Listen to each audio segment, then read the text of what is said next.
क्रिया महाअवतार बाबा जी नमः। आत्मवंदन। मैं हूँ मीत सेठी और आप सभी का हमारी 365 डेज ट्रांसफॉर्मेशन जर्नी के तीसरे दिन में मैं हार्दिक स्वागत करती हूँ।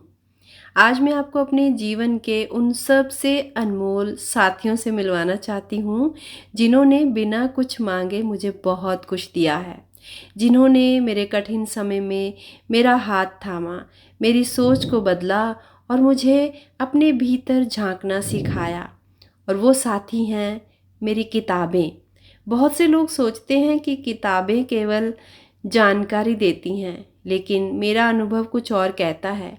मुझे लगता है कि किताबें केवल ज्ञान नहीं देती, वो हमारे भीतर एक नई चेतना को जगाती हैं।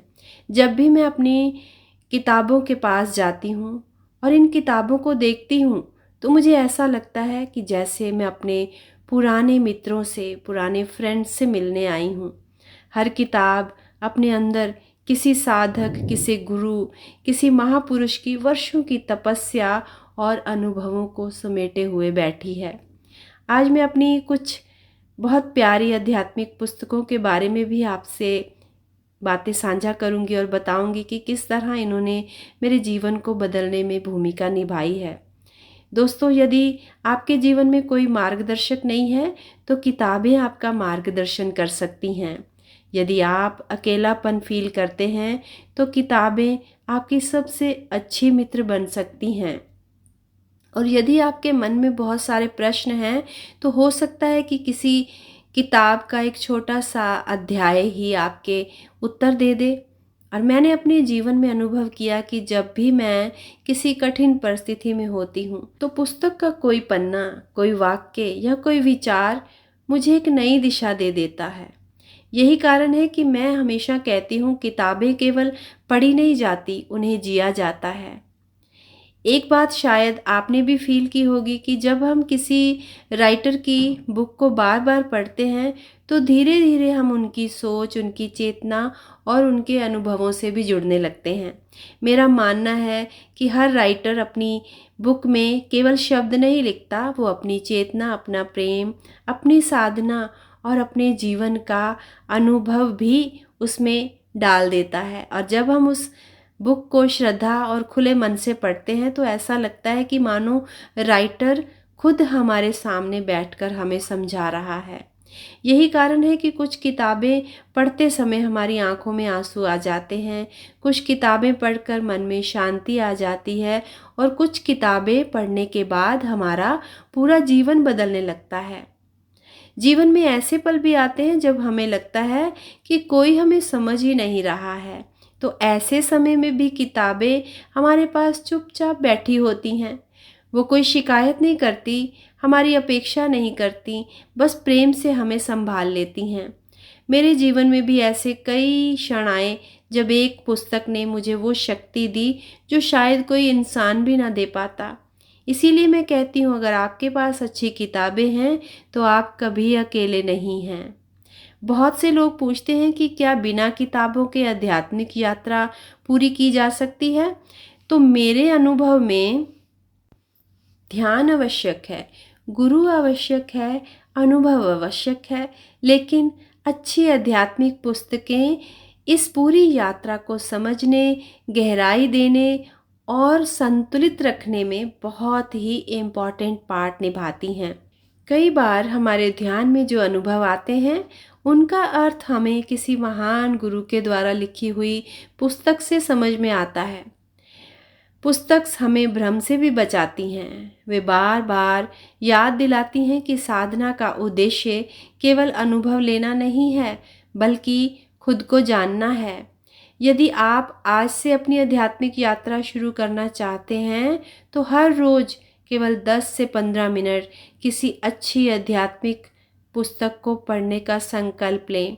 धीरे धीरे आप खुद फील करेंगे कि आपकी सोच बदल रही है, आपका दृष्टिकोण बदल रहा है और सबसे बड़ी बात, आपके अंदर शांति बढ़ रही है।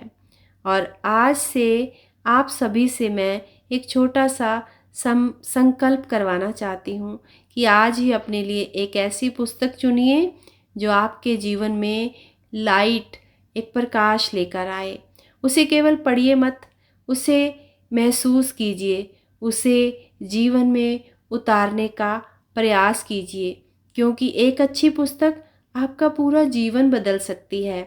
और लास्ट में जितनी भी प्रशंसा पुस्तकों की जाए वो कम है। किताबें केवल कागज या फिर शब्द नहीं होती, वे समय से परे बैठे हुए महान गुरुओं का मौन आशीर्वाद बन जाती हैं हमारे लिए।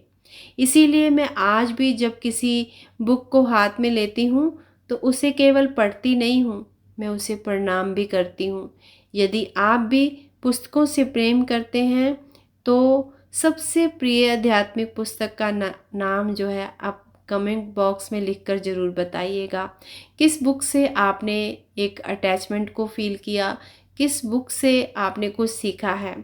मेरी बहुत सारी फेवरेट्स बुक्स हैं, जिनमें से मैंने वर्कशॉप भी करवाई हैं। आप जानते हैं, मैजिक बुक हो गई और योगानंदा जी की बुक हो गई, और इसके अलावा जो पितामह पत्री जी हैं उनकी सारी बुक्स हो गई, और इसके साथ साथ जो न्यू एनर्जी बुक है वो मेरी फेवरेट बुक्स हैं।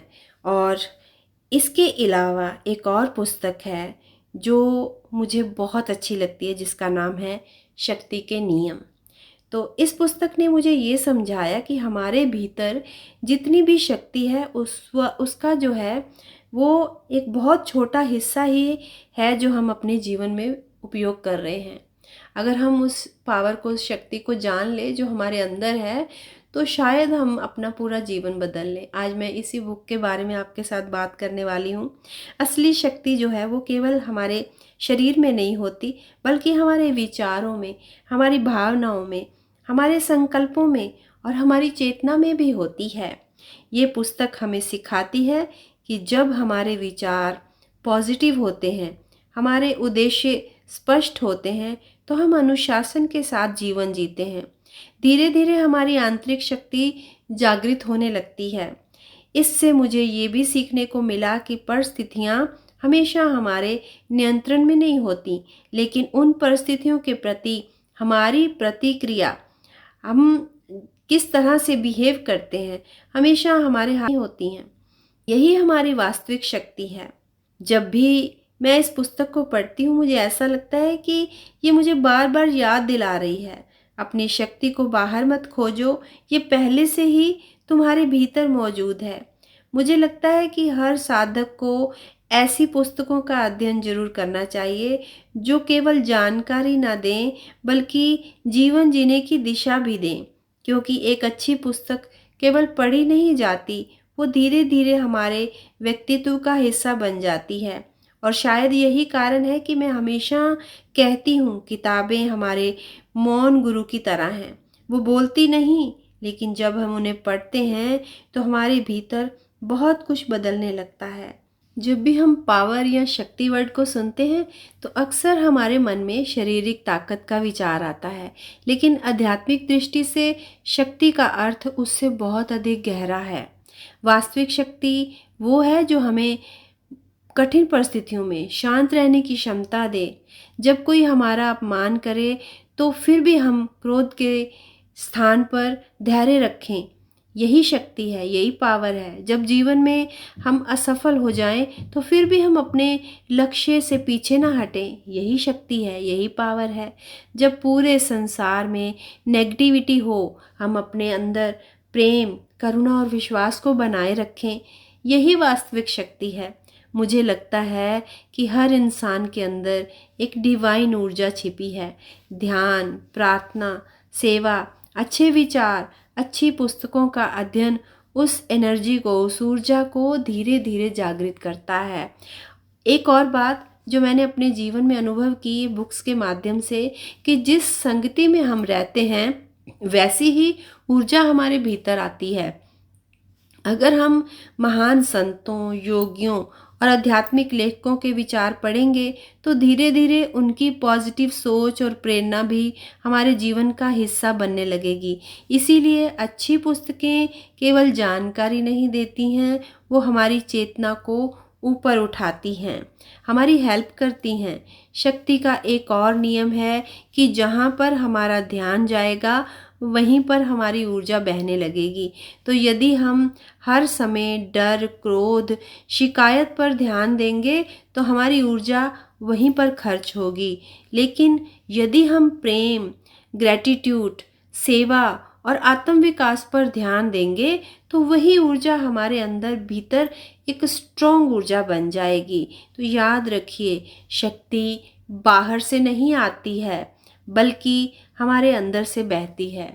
जब हमारा मन शांत होता है, विचार पवित्र होते हैं, तो हमारे जो कर्म है वो खुद ब खुद ही पवित्र हो जाते हैं। हमारी आंतरिक शक्ति खुद ही जागृत हो जाती है। इसीलिए मैं मानती हूँ कि आध्यात्मिक यात्रा का उद्देश्य कोई चमत्कार पाना नहीं, बल्कि अपने अंदर पहले से मौजूद उस दिव्य शक्ति को पहचानना है, उसे जगाना है, जो हर इंसान के अंदर समान रूप से विद्यमान है। और जब ये शक्ति जागती है तो धीरे धीरे हमारा पूरा जीवन बदल जाता है। तो उम्मीद करती हूँ कि डे 3 में आज आप मेरी बुक्स के माध्यम से मेरी इस जर्नी को जानेंगे और ख़ुद पर भी वर्क करने के लिए बुक्स के साथ ज़रूर जुड़ेंगे। आपको वीडियोस कैसी लग रही हैं कमेंट बॉक्स में लिखिए और ज़्यादा से ज़्यादा सब्सक्राइब करिए ताकि और लोगों को भी ये जागृति मिले, अवेकनिंग मिले। 365 डे हम बिना रुके इसी तरह अपनी यात्रा में निरंतर बढ़ते रहेंगे, एक दूसरे को जानते रहेंगे। जल्दी मिलूँगी आपको कल एक अपनी नई वीडियो के साथ। तब तक के लिए नमस्कार, धन्यवाद।